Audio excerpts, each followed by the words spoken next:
Le Paris SG a manqué l'occasion de prendre de l'avance en tête de la Ligue 1 en étant tenu en échec sur le fil par Reims, 1-1, dimanche lors de la 20e journée, tandis que Lyon s'est relancé contre Ajaccio, 2-0, à l'inverse d'Angers et Strasbourg, qui s'enfoncent dans la zone de relégation. Après avoir concédé ses 2 premières défaites en championnat lors des 3 dernières rencontres, le club de la capitale a cette fois concédé un match nul dans les ultimes instants à domicile, pris de vitesse par l'attaquant anglais Folarin Balogun, 90e plus 6. Ce résultat est embarrassant pour l'entraîneur Christophe Galtier et ses joueurs, d'autant qu'ils avaient l'opportunité de prendre 5 points d'avance sur leur dauphin Lens, également accroché samedi à 3-1. Mais il n'est pas illogique, tant les Parisiens ont peiné dans le jeu, malgré la présence de Lionel Messi, Neymar et Kylian Mbappé au coup d'envoi.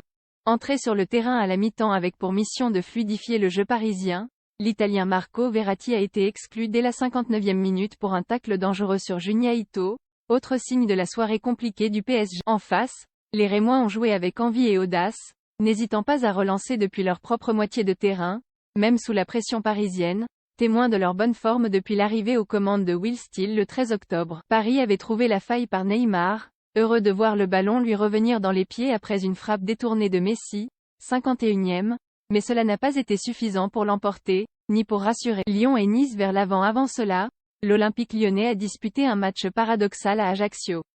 Dominé dans le jeu et au nombre d'occasions franches, les Lyonnais l'ont emporté par un écart confortable, 2-0, mettant fin à une série de 3 matchs sans victoire. C'est la formation lyonnaise qui a mis le club sur les bons rails, bien décalé par Maxence Cacré, 22 ans, Bradley Barcola, 20 ans, a servi le jeune milieu Johan Le Penant, 20 ans, qui a conclu avec application, 20e.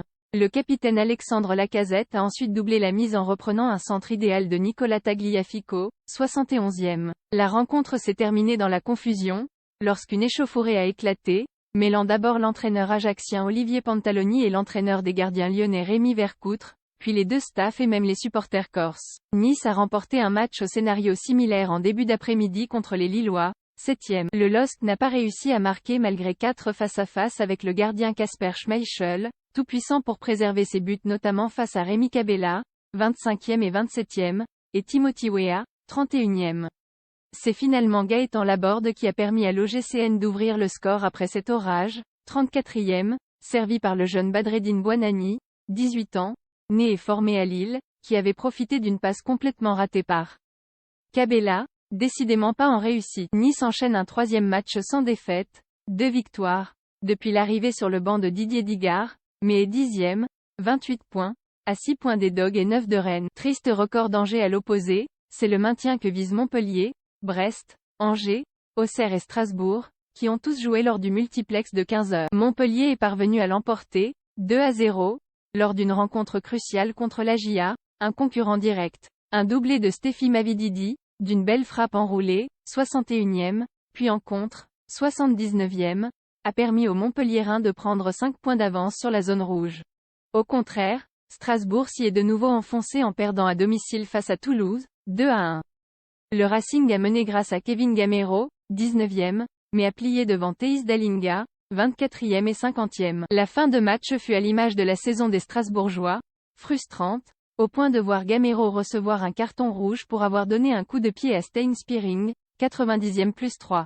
La situation est encore plus désespérante à Angers, qui a enchaîné une 12e défaite consécutive, cette fois à Brest, 4-0, autre club en difficulté, égalant le record codétenu par le Cercle Athlétique Paris, 1933 à 1934, et Dijon, 2020 à 2021.